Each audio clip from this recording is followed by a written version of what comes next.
I am Marcus James Dixon with Gold Derby, and we would like to welcome back to our TV reality panel Ken Fuchs from The Golden Bachelor, Tom Campbell from RuPaul's Drag Race, Stephen Lambert from Squid Game The Challenge, and Toni Ireland from The Traitors. Hello again, everybody.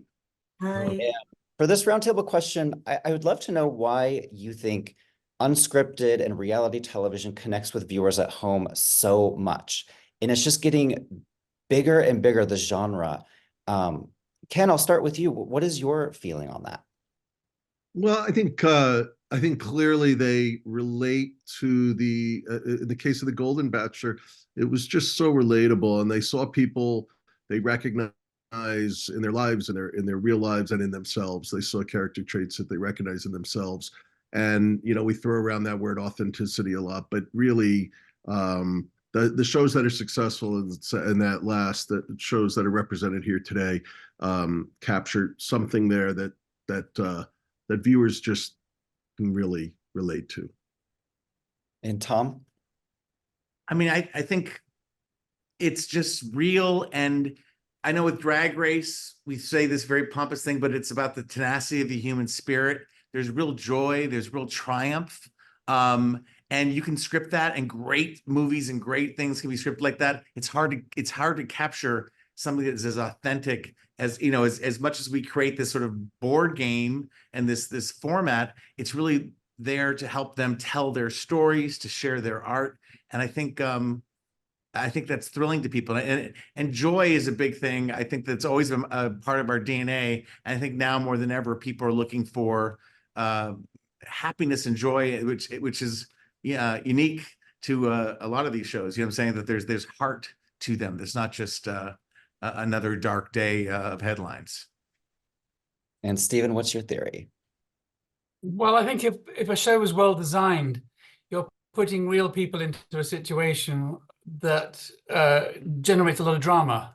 And if the show's well designed and well cast, that drama is real. It isn't actors talking lines, and brilliant actors with brilliant lines can be very convincing, but they're not real. And I think the audience is aware of that. And I think that the extent to which it seems to matter to people if you've got the right kind of show is so important. And I think also they invite the viewer to feel all the time, I wonder what it would be like for me to be in that situation. If I'm watching a kind of big drama, I'm less likely to do that. Whereas I think if I'm watching a great unscripted reality show, I will be thinking, oh, I wonder what it would be like to be in that situation. And I think I'm also excited about the fact that we're sort of seeing a trend that you can have a lot of great unscripted shows that do very well, but also I think some of the buyers are beginning to realize that if you spend a bit more and go up,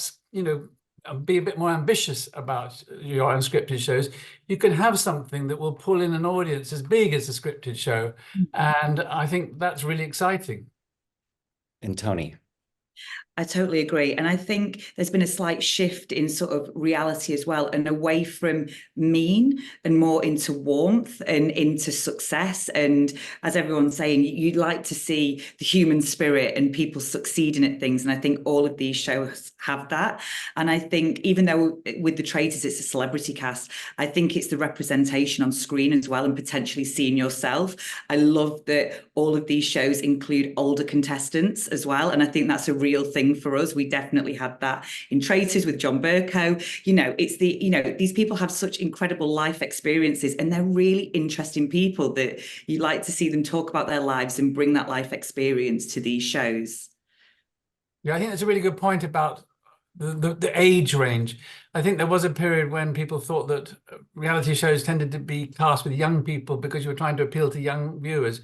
And I think that young viewers will come to the right show with a mixed age cast, and actually they'll come still, but you'll also bring in older viewers. And so you get a really big audience. And I think that getting the buyers to realize that you don't need to cast exclusively young is a great development. And when it comes to competition shows, audiences online are always rooting for their favorite players. They get really mad when their favorites go home. Is it the same for you all watching in real time watching in your booths, do you get passionate about who you're rooting for? Do you have personal favorites? Who wants we to start can't with have favorites. We can't have favorites. that? Maybe But- secretly you do, right? Again, we have this benevolent monarch, RuPaul, who makes all the decisions. So we do have favorites behind this. You can't help in your heart anyway. And I will say the best TV has always, because as a producer, you're trying to be organized and like, this is going to happen and this is going to happen and this is going to happen. We're not fixing it, but just this is the outcome. This is the rhythm. And when like Valentina had a mask on during the lip sync for your life and wouldn't take it off, or Ben de la Creme, who had won, voted herself off the these are the moments where, as a producer, for a second in the booth, I'm like, oh no, everything's gone wrong. But of course, seconds later, now with experience, you're like, it's the best thing that could ever happen. It resets the show. It changes the dynamic. So anyway, it's so yes, I have my favorites, but it takes on its own life, and so it's meant to be. It's all meant to be. Yeah, the best things that happen to us are all the happy accidents for sure. And in our case with a lead, what I think or who I think he should keep or who I think the viewers would want him to keep is totally irrelevant, because in the end of the day, we want a successful ending that revolves around this lead's life and who he really falls in love with. So that trumps the day. We, of course, had 456 favorites. Like a frog loves every one of its tadpoles.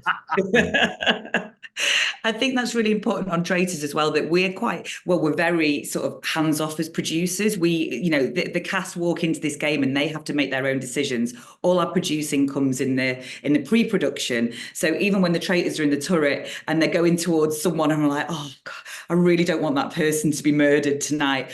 But you just have to hold your hands up and you're like, you don't have control as a producer. And that's actually really freeing and really exciting, because nothing that I could ever, or the team could ever write, is going to be better than the real thing happening and people going on their gut instincts and it always leads to something better that you could ever imagine happening. Always surprised by how someone leaving resets the whole dynamic of the group. It's always a pleasant surprise. Someone else comes to the forefront. You think you're going to lose your lead traitor or your best faithful, and then all of a sudden they go, and then someone else comes up. It's like Pilot Pete for us was just such a surprise that we had a guy from The Bachelor who everyone had written off as just maybe a pretty face, and he rose as the most strategic, most incredible player in the game and set traps for the traitors. And it was just like, without other people leaving, he couldn't have moved to that position. I would love to know from each of you, what is your proudest moment you've ever had producing or directing or working on a project? Is there a moment you look back and say, I can't believe I pulled that off? I see you all thinking. Well, for me, the holy grail was the Trista and Ryan wedding, 25, whatever it was. Yeah. 18 years ago, because really that was our first Bachelorette season. It was our third overall season. I think it was 2003 or something. And I'm friends with them to this day. And the truth is, everybody said, oh, The Bachelor, that'll never work. That'll never work. That'll never work. That'll never work. But it only had to work once, because once it worked once, you could never say that again. And so they sort of became the gold standard. And I still bow down to Trista and Ryan every time I see them, because they're such lovely people and their kids are amazing. And I saw them at the most recent wedding, and they're just an unbelievable story. And for me, that wedding was sort of like our American royal wedding. I think we had 25,000 viewers and it was insanity. But it was like, it was so early on in the franchise, but it was such a culmination and such a validation of what we were doing. I love how you brought them back, by the way, for the Golden Bachelor. It was kind of like this full circle moment. I would say the best moment is when we sold the show to Logo 16 years ago, just because we brought with World of Wonder, Randy Barbato, Fenton Bailey, RuPaul. They've been with him since Supermodel days in the 90s. They have this great rapport. We're family. I came in, we're like, let's do this reality show. We came up with all this lip sync for your life, all this crazy stuff that you know today. And we pitched it to our friends at all the basic cable networks that we were producing for and loved us. And I've said them out loud before and I won't anymore because they get angry at us.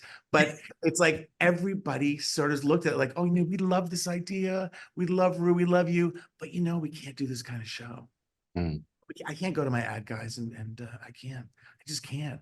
And so when we finally got onto logo, we were like, ugh.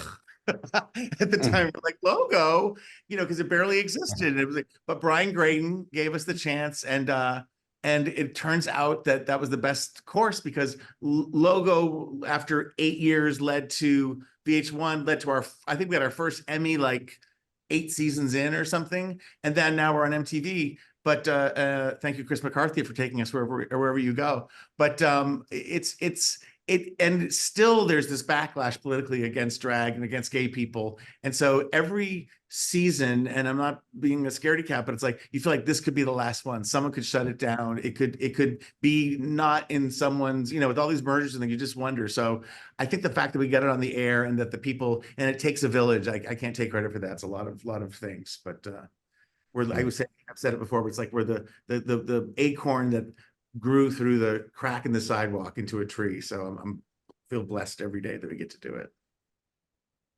And what about Toni and Stephen? Do you have favorite moments from your career, proud moments? Probably for me was when we started Studio Lambert. The first show we sold was to CBS, Undercover Boss. And CBS decided to launch it in the post Super Bowl slot. And we got 40 million viewers, and I couldn't believe that we'd pull that off. I mean, that A, the show worked, and B, that because when the numbers came in the next day, it was like you kept your 40 million viewers throughout the hour, and mostly those post Super Bowl shows, the audience just crashes down. And so I think that the fact that we'd managed to do that, and it was our very first show as the company launched, was pretty amazing. I would say I've got 2. One is Traitors, when we first launched Traitors for BBC and we got a BAFTA, and there was a lot of hard work that went into that show, and I love the Traitors. But my other one is Squid Game, because I also worked on Squid Game, and they said it couldn't be done, and they said we couldn't have 456 contestants, and they said we wouldn't be able to track any story. And I feel really proud of that show as well, because we managed to do it, and that was a real achievement. I love how the Traitors and Squid Game both deal with murdering contestants. What does that say about Toni and Stephen over here? Sorry. Well, it's interesting because in both cases, everybody, when we first started making them, perhaps less so with Squid Game, but certainly with Traitors, it's like, oh, we can't really call them murders. I mean, that's just too sensitive. And yet, once you embrace the campness, or in the case of Squid Game, that world, you do. And in fact, it's the players that want to do that. And actually, I think that the fact that these are kind of we can sometimes be too sensitive about these things, and actually it's a game, and people quite like that kind of slightly extreme language. Well, thank you all so much for chatting with us today. I know that the Emmy oh, go ahead. Yeah. No, as a tribute to all of your shows, I realize this is totally coincidental that as we prepare for season 17 of Drag Race, we're doing drag parodies of each of your shows to a certain extent. So stay tuned. Oh my God, we're so honored. This is incredible. No, thank you. Thank you. That's at least as good as an Emmy. Oh, fantastic. No, we'll have to do you. We'll have to do you too. So please, Well, that's absolutely the perfect way to end it. And, you know, Emmy nominations are coming up. I'm rooting for each and every one of you. These shows are all fantastic. I hope everyone goes out and watches them. Thank you. Thank you.